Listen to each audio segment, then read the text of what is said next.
6월 24일 수요일 아침입니다. 오늘 시편 128편 우리 1절에서 6절 함께 보겠습니다. 여러분들 코끼리 먹는 방법 혹시 들어보셨어요? 네, 코끼리를 먹는 방법 아마 들어보신 분 계실 텐데 코끼리 먹는 방법은 이렇게 기록이 되어 있습니다. 한 번에 한 입씩 이렇게 되어 있어요. 코끼리 어떻게 먹지? 라고 생각하는데 한 번에 한 입씩.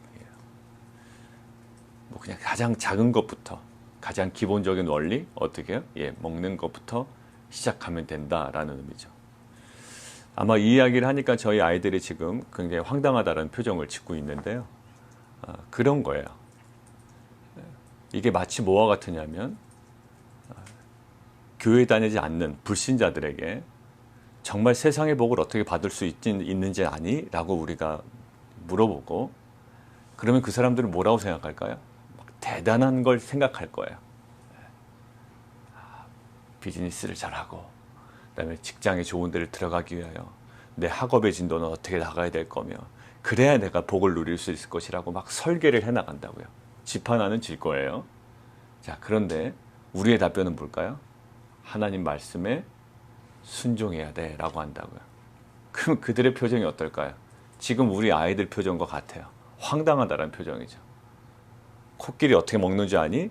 한 번에 한 입씩 이라는 표정을 들었던 거와 거의 동일하게 너 세상의 복을 어떻게 받는 줄 알아? 라고 할 때 굉장한 큰 설계, 굉장히 큰 계획을 생각했던 그들에게 하나님 말씀에 순종하는 거야 라고 했을 때 그 황당한 표정. 그리고 항상 또 그런 표정을 짓죠. 뻔하네 라는 거야. 뻔하네. 신명기에서도 그 얘기를 하더니 시편에 와서도 그런 얘기를 또 하네. 아마 그런 얘기일 거야. 그러면 우리가 이거 한번 생각해 봐야 되지 않을까요? 정말로 복이 어떻게 누릴 수 있는지, 그것이 무엇으로부터 오는지, 그것이 왜 어떠한 그 메커니즘에서 가능해지는지, 정말 그 핵심을 우리가 놓치고 복에 대한 이야기만 많이 하고 있지는 않은지 우리 좀 고민을 한번 오늘 해보는 시간을 갖도록 하겠습니다. 우리는요 사실 두려움이 있어요. 어떤 두려움이 있을까요? 난 안 두려워요. 나 하나님 믿는데. 아니 근데 그런데도 두려워요. 첫 번째 두려움이 뭐냐면 큰 일에 대한 두려움이에요. 작은 일은 괜찮습니다. 근데 만약에 대학을 가야 된다, 직장에 들어가야 된다, 아니면 비즈니스를 이제 준비한다, 나름대로 본인이 생각할 때 큰 일을 대할 때 두렵습니다. 큰 일에 대한 두려움이고요.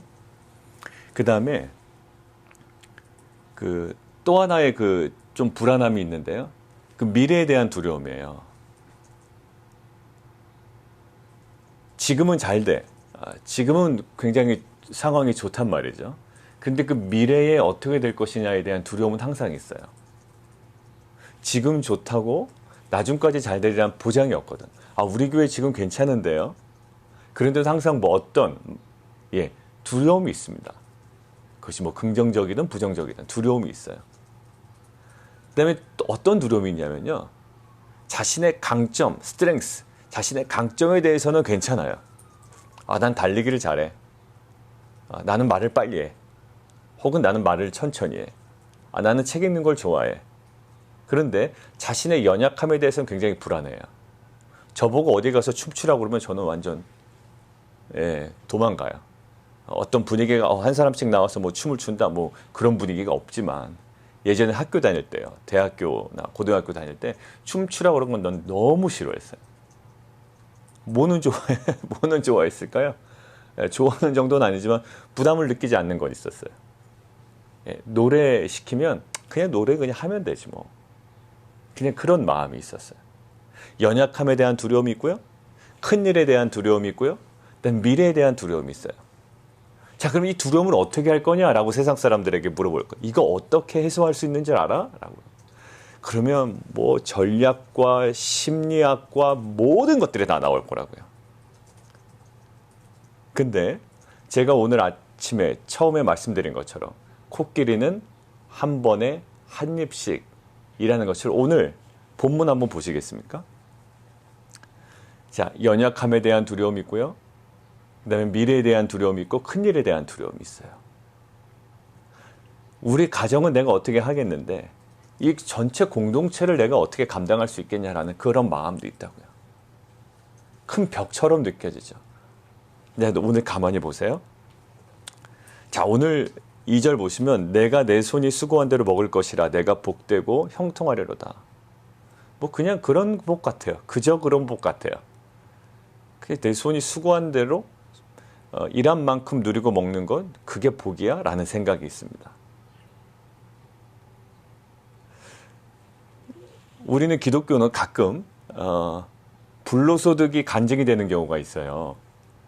나는 일도 안 했는데 하나님께서 주셨어. 불로소득이 간증이 되고요. 나는 게으르고 나는 아주 태만한데 하나님께서 어떤 종교적인 활동을 내가 하니까 하나님께서 1억 천금을 주셨어.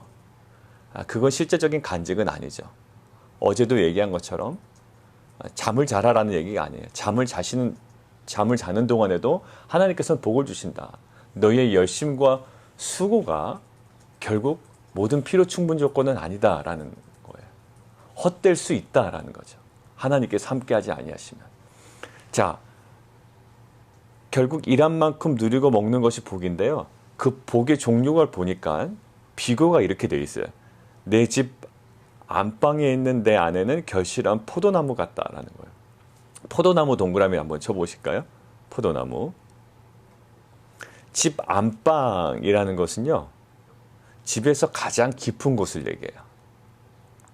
집에서 가장 깊은 곳. 은밀한 곳이죠. 예, 은밀한 곳에서의 어떤 그 연합을 얘기한다고요. 자, 성경에 집 안방이라고 할 때 그 가장 깊은 곳이라고 그랬잖아요. 요나서에 보면 어떻게 할까요? 배의 가장 깊은 곳 할 때 그런 표현과 똑같아요. 배의 가장 깊은 곳, 그 다음에 동굴의 가장 깊은 곳, 구덩이의 가장 깊은 곳, 어떤 그런 이미지. 근데 네 안에는 결실한 포도나무 같다라는 거예요. 자, 포도나무 거기 동그라미 치셨죠? 두 번째, 내 식탁에 둘러앉은, 지금 저희 이게 식탁이거든요. 근데 식탁에 둘러앉은 자식들은 뭐와 같다? 예, 어린 감람나무 같다. 올리브 나무에 새순 같다라는 거예요. 올리브 나무에 새로운 묘목 아니면 새로운 순과 같다라는 느낌이죠. 자, 포도나무와 올리브나무가 있어요. 포도나무와 올리브나무인데 포도나무와 올리브나무는 굉장히 의미가 있죠. 이스라엘 백성들에게는. 어떤 의미가 있을까요? 이스라엘 땅에서 가장 귀한 유실수가 이 두 가지라고요. 포도나무와 올리브나무. 그리고 사람들이 가장 좋아하는 나무예요. 구약 성경에는요. 그래서 이스라엘 땅을 뭐라고 설명할까요? 예, 포도원 그리고 올리브 정원이라고 설명한다고요. 포도원을 이스라엘이라고 이야기하고요. 올리브 정원을 이스라엘이라고 얘기해요. 근데 그거를 아내와 자녀를 지금 설명하고 있죠. 자, 포도나무를 한번 좀 볼까요? 포도나무 자체는요, 굉장히 연약해요. 저는 농사를 안 져봐서 모르는데, 포도나무 자체는요, 굉장히 연약해요. 근데 그 가장 연약함 속에서 뭐가 나옵니까? 세상에서 가장 달콤한 그 포도가 생산이 된다고요. 거기서 그들의 주 원료, 주 음료가 되는 포도주가 생산되는 그 포도가 거기에 주렁주렁 열려 있어요. 결실한 포도나무 같다라는 거예요. 신약 성경에서는 이 포도나무가 뭘까요? 예, 교회를 이야기를 합니다. 결국 보세요. 이 포도나무는 뭐를 맺어요? 예, 아주 좋은 열매를 맺어요. 그런데 언뜻 보기에는 이 포도나무가 어떤 이미지라고요? 예, 연약한 이미지예요. 포도나무는 연약해요. 우리가 뭐에 대한 두려움이 있다고 그랬죠? 예, 자신의 연약함에 대한 두려움이 있어요. 근데 이 포도나무는 굉장히 연약해 보이지만 예, 좋은 열매를 맺어요. 교회는 연약해 보이지만 좋은 열매를 맺어요. 우리의 부모님들은 또 우리의 자녀들은 연약해 보이지만 예, 좋은 열매를 맺어요. 아니, 어떻게 그럴 수가 있지? 라는 거예요. 세상 사람들은 물어볼 거예요. 어떻게 그 연약함을 이겨낼 수가 있지? 그 약함을 극복해내고 어떻게 그렇게 성공할 수가 있지? 어떻게 복된 인생을 살 수 있지? 궁금해할 거예요. 예, 그건 나중에요. 자, 두 번째, 올리브나무, 감람나무잖아요. 올리브는요, 호세아서에 나오는데 호세아서 14장 6절 한번 제가 읽겠습니다. 호세아서 14장 6절. 그의 가지는 퍼지며 그의 아름다움은 감람나무와 같고 그의 향기는 레바논 백향목과 같으니라. 예, 이 호세아서에도 이스라엘의 아름다움은 뭐와 같다? 예, 감람나무, 올리브나무와 같다라는 거예요. 자, 올리브나무를 한번 찾아봤어요. 근데 올리브나무의 특성은 뭐냐면 수천 년을 살아요. 굉장히 오래 산대요. 올리브나무는 오래 살고요. 그리고 세월이 가면 갈수록 좋은 열매를 맺는데요. 자, 보세요. 오늘 자식들은 뭐와 같다? 예, 올리브나무의 새순과 같대요. 올리브나무의 묘목과 같다는 거예요. 자, 올리브나무는 수천 년을 살고요. 그리고 지금보다는 내년보다는 그 후년, 해가 가면 갈수록 좋은 열매를 계속 맺어간다는 거예요. 우리 어떠한 두려움이 있다고 그랬죠? 예, 미래에 대한 두려움이 있다고 그랬어요. 오늘은 괜찮은데 내년은 어떨까? 내년은 그래도 별 영향이 없을지 모르지만 그 후년은 어떨까? 항상 미래에 대한 두려움이 있거든요. 오늘 복의 내용을 보세요. 포도나무는 연약해요. 근데 그 연약함 속에 결실한 좋은 열매가 맺어요. 올리브 나무는요? 예, 올해보다는 내년이 더 좋을 거예요. 그리고 내년보다는 그 후년이 더 좋을 거라고요. 그리고 그것은 수천 년 동안 좋은 열매를 낼 거라고요. 이런 복이에요. 자, 그리고 오늘 복의 세 번째가 있어요. 5절, 여호와께서 시온에서 내게 복을 주실시다. 가정의 복으로만 끝이지가 않네요. 이게 확장이 되네요. 어디에요? 예, 시온에서 내게 복을 주시고 평생에 뭐를 본다? 예루살렘의 번영을 본대요. 예루살렘의 번영. 예, 공동체로 확장되고 있고요. 예, 국가로 확장되고 있어요. 예, 어떻게 이것까지? 자, 그리고 나서요. 거기서 끊기지도 않아요. 6절. 자식의 자식을 볼지어다 라는 거예요. 아까 마치 올리브 나무가 수천 년 동안 해를 거듭할수록 좋은 열매를 맺는 것처럼 자식의 자식을 볼지어다. 세상 사람들에게 물어봅니다. 야, 이거 어떻게 되는 줄 알아? 그러면 이제 모든 심리학과 사회학과 또 경제학의 여러 가지 이론들을 가지고 많은 것들을 설계하고 또 설계되고 많은 것들을 우리에게 제시해 줄 거라고 생각을 할 거예요. 그런데 이 모든 것들이 오늘 보세요. 어떤 조건에서 복이 누려지는가 한번 보시죠. 1절. 여호와를 경외하며 그의 길을 걷는 자마다. 그게 길을 뭘까요? 예, 교훈과 진리예요. 그러면 이제 믿지 않는 사람들, 또 신앙이 없는 분들은 또 똑같은 소리네라고 아마 이야기할 거예요. 아, 이거 뭐 복은 굉장히 화려한데 뭐 이게 뭐야? 라고 아마 반응을 할 겁니다. 근데 이것을 묵상하는데요. 지금 코로나 때문에 변화된 세상들을 이렇게 좀 관찰을 많이 하잖아요, 저희가. 근데 이것들이 생각이 났어요.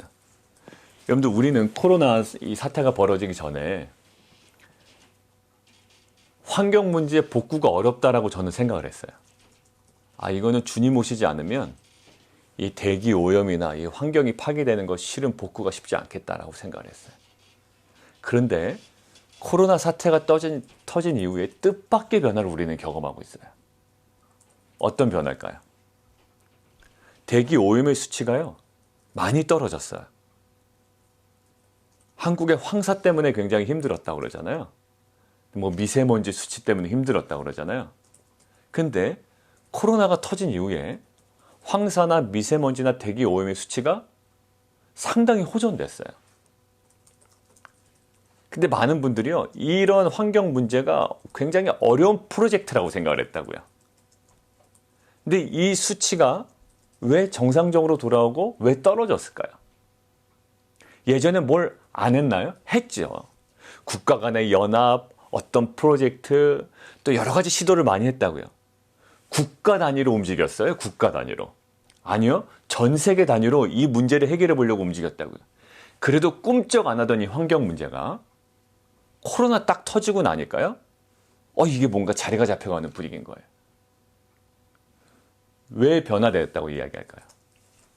많은 분들이 무엇으로 분석을 합니까? 사람들이 차를 덜 타니까. 공장이 덜 돌아가니까. 아무리 국가 단위로 전 세계 단위로 뭔가를 해보려고 했는데도 효과를 보지 못했던, 그리고 거의 포기 수준에 이르렀던 그런 문제들이요. 그냥 내가 차를 덜 타니까, 우리 공장이 좀 덜 돌아가니까 이게 가시적인 변화가 보이는 거예요. 막 국가적으로 시스템으로 통제도 안 되는 것이 각 개인의 욕망이 통제가 되고, 각 개인의 어떤 그 죄성이 통제가 되고, 각 개인의 활동이 통제가 되니 정말 불가능해 보였던 일들이 우리 안에 가시적으로 이루어지는 그런 변화가 우리 가운데 보인다고요. 무엇을 해서가 내가 하는가, 무엇을 해서 변화가 일어나는 게 아니라 그냥 멈춰지니까, 인간의 활동이 단순해지니까, 굉장히 심플해지니까, 그러니까 변화가 일어나기 시작했어요. 놀랍죠? 인간이 막 무엇을 해서 변화를 일으켜 보려고 그랬거든요. 그 전까지는. 본인 스스로들. 무엇을 해서 이 환경 문제를 변화시켜 볼 거야 라고 했는데, 의외로 다른 지점에서 변화가 일어나는 거예요. 뭐예요? 단순함이에요. 결국 이 변화, 우리가 지금 보고 있는 이 변화는 뭐의 산물이었다? 우리의 자규의 산물이 아니라 부자규의 산물이었다라는 거예요. 뭘 해서 변화가 일어난 게 아니라 우리가 철저하게 통제되어지고, 우리의 의도적이진 않았지만 우리가 통제되어지고 우리가 단순화되어지니 우리 가운데 얻어진 변화였다는 거예요. 사랑하는 성도 여러분, 지금 이런 거예요. 가장 연약하지만 열매를 맺는 이 변화. 그리고 지금은 미약해요. 그렇지만 이것들이 세월이 가면 갈수록 좋은 열매를 맺는, 그 미래까지도 보장이 되는 복, 그리고 개인과 가정에만 국한된 것이 아니라 예루살렘의 번영을 볼 수 있는 이 국가적인 복까지, 민족적인 복까지, 그리고 자식의 자식을 볼 거라는 이 끊어지지 않는 복, 이거는 무엇으로 가능할까요? 단순함이에요. 1절, 여호와를 경외하는 거예요. 4절, 여호와를 경외하는 자는 이같이 복을 얻으리로다. 코끼리 어떻게 먹죠? 한 번에 한 입씩. 에이, 이렇게 반응한다고요. 어떻게 이러한 복을 받죠? 여호와를 경외함으로. 에이, 무슨. 근데 성경은 신명기부터 오늘 시편에 이르기까지, 그리고 그 부분이 아니더라도 계속적으로 우리에게 단순함으로 도전하시는 거예요. 성경은 우리에게 아주 명확하게 우리에게 단순화된 삶을 요구하십니다. 가인과 셋의 계보를 제가 하심 때도 말씀드리고 엊그저께 계속 말씀을 드렸어요. 아마 이 맥락에서 제가 자꾸 묵상이 되는 모양입니다. 가인의 계보는요, 하는 일이 너무 많아요. 복잡해요. 근데 하나님께서 복을 주시는 그 계보는 무슨 계보다? 그 복잡하고 문명을 발달시킨 가인의 계보가 아니라 셋의 계보였어요. 근데 그 셋의 계보는 뭐였죠? 자식을 낳고 살다가 죽고, 굉장히 단순합니다. 그리고 심지어 에녹은 뭐 했다고요? 그냥 하나님과 평생 동행했다. 끝이에요. 굉장히 너무나도 단순해 보여요. 그러나 하나님께서 그 가치를 더 두고 계신 그 계보는 어느 계보다? 복잡하고 문명을 발달시킨, 굉장히 세상적으로 매력적으로 보이는 가인의 계보가 아니라 굉장히 어떻게 보면 단순해 보이고 미련해 보이고 외골수처럼 보이는 그 셋의 계보를 하나님께서 복되다라고 이야기하신다고요. 자, 오늘 보십시오. 복은 화려해요. 결실한 포도나무와 같고, 식탁에 둘러앉은 어린 감람나무와 같고, 예루살렘의 번영을 볼 것이고, 자식과 자식을 이어서 이것들은 계속 이어질 것이다 라는 거예요.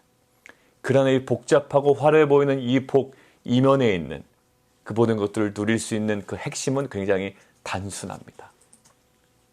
다시 한번 여쭤봅니다. 코끼리 어떻게 먹는다고요? 한 번에 한 입씩. 에이, 아니에요. 이 세상의 복을 누릴 수 있는 방법, 정말 우리가 그 복에 대한 어떤 그 개념은 다 다르지만 우리가 복에 대한 이야기를 많이 하지만 그 복을 얻는 방법에 대해서 수많은 방법론이 나올 수가 있어요. 국가적 단위에, 민족적 단위, 전 세계 단위에, 또 심리학에서, 사회학에서, 경제학에서 나오는 여러 가지 방법론이 그 툴이 나올 수가 있다고요. 그러나 하나님의 대답은 항상 명쾌하고요. 굉장히 단순해요. 그리고 심플하다고요. 뭐라고요? 여호와를 경외하는 것. 우리가 어디서 실패할까요? 여호와를 경외하고 신명기에 나온 것처럼 하나님을 평생의 마음과 뜻과 우리의 정성과 우리의 온 힘을 다하여 사랑하는 것에 우리는 실패하기 때문이에요. 왜 코끼리를 못 먹을까요? 한 입에 한 입씩 먹을 생각을 안 하기 때문이에요. 이 환경의 문제 어떻게 하지? 너무 요원해. 못하겠어 라고 하지 말고 우리 안에 어떤 행위? 그냥 덜 타는 거에 있었어요. 가까운 데는 그냥 걸어 다니는 거에 있었어요. 그게 무슨 변화? 아니요. 정말로 그것이 변화가 일어난다는 것을 우리는 봤어요. 하나님을 경외하는 것을 무슨 복을? 우리는 볼 거예요. 정말로 세상적으로 미련해 보이고 연약해 보이고 불안해 보이는 인생이지만 정말로 하나님 앞에 경외함으로 나아가는 가정이 또 그러한 개인이 그러한 국가가 정말로 하나님께서 성경에 얘기하신 그 복을 누리는 것을 보고 우리는 알 거예요. 그 단순함과 그 명확한 그 심플함에 그 근원이 있고 그것이 이유가 된다는 것을 우리는 깨닫게 될 겁니다. 사랑하는 성도 여러분들, 오늘도 우리는 큰 벽을 대합니다. 세상이라는 큰 벽, 그다음에 우리가 넘을 수 없는 그 어떤 그 큰 일과 큰 사건과 큰 공동체를 대해야 돼요. 그러나 그때 하나님께서 우리에게 주시는 대답은 한결같습니다. 뭐라고요? 여호와를 경외하고 그의 길을 걷는 자. 굉장히 문제는 복잡해 보이지만 굉장히 솔루션 하나님께서 우리에게 간단하게 주셨습니다. 근데 우리가 그 간단함을 다 갖다 버리고 우리가 스스로 가인과 같은 복잡함으로 다시는 들어가서는 안 되겠어요. 우리 한번 기도하겠습니다.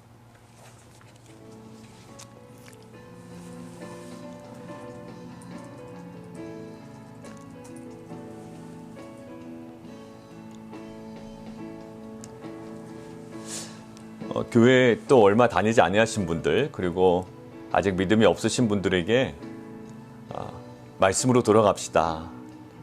우리가 하나님 앞에 또 온전히 섭시다. 하나님을 경외합시다. 하나님을 사랑합시다. 이것이 정말 신자의 영광입니다. 복에 대한 개념을 다르겠지만 우리가 정말로 복 가운데 거할 수 있는 것, 우리가 정말로 복이 될 수 있는 길은 바로 이 길입니다 라고 이야기하면 너무 낭만적인 이야기라고 생각을 해요. 그리고 너무 멀다라고 생각하고요. 현실 가능성이 없다라고 이야기합니다. 마치 코끼리를 먹는 방법이 한 번에 한 입씩, 현실성 없다라고 그냥 비웃는 약간 그런 느낌이죠. 오늘 마찬가지입니다. 포도나무와 감람나무 같대요. 그리고 예루살렘 번영이 있다는 거죠. 그리고 자식의 또 자식을 볼지어다. 계속 이어지는. 그런데 포도나무는요, 연약해 보여요. 연약해 보이지만 가장 좋은 열매를 맺고요. 그 다음에 감람나무는 수천 년 동안 이어지고 또 세월이 갈수록 좋은 열매를 맺는 거예요. 어떻게 이런 일이 벌어질까요? 뭔가 좀 색다른 무엇인가가 있지 않을까요? 그런데 하나님은 그렇게 얘기하지 않으세요. 여호와를 경외하며 그의 길을 걷는 자마다, 그리고 여호와를 경외하는 자는 이같이 복을 얻으리로다 그럽니다. 우리가 아마 단순한 것에 실패했기 때문이 아닐까요? 신앙은요, 아주 단순한 것에서부터의 승부가 갈리는 것 같아요. 너무 복잡하게 가는 건 아닌가. 정말 하나님께서 원하시는 것이 정말 세상적인 그런 것인가 라는 것에 대한 다시 한번 질문과 하나님께서 원하시는 그 하나님을 경외하고 하나님을 사랑하는 자리에서 우리가 그 회복을 다시 한번 경험하는 공동체가 되기를 원합니다. 이 시간 함께 기도하며 나가도록 하겠습니다. 이 시간 함께 또 다시 한번 기도할까요? 가정이 변하게 되려면, 또 우리의 배우자가, 우리의 자녀가 변화되려면 어떻게 될까요? 오늘 분명해요. 이 남편이 하나님을 경외하면 돼요. 남편이 여호와를 경외하고 그의 길을 걷는 자마다 결실한 포도나무 같은 아내, 식탁에 둘러앉은 감람나무 같은 그 자식들이에요. 그러한 복이요. 무엇으로? 이 남편의 어떻게 보면 단순해 보이지만 가장 중요한 여호와를 경외하는 삶을 통해서 이루어진다. 세상을 어떻게 변화시켜요? 그 세상을 변화시키는 방법이 있어요. 내가 하나님 앞에 하나님을 경외하며 또 오늘 하루로 순종해 나가는 거예요. 아니 그냥 항상 그렇게 얘기하던데요? 아니에요. 거기서 무너졌기 때문에 변화가 안 되는 거예요. 내가 하나님 앞에 정확하게 서지 못했기 때문에 변화가 안 되는 거예요. 하나님은 약속하셨어요. 남편의 그런 하나님을 경외하는 그 변화된 삶을 통해 가정이 변화될 거고요. 예루살렘의 번영이 임할 거고요. 자식의 자녀를 볼 거라는 거예요.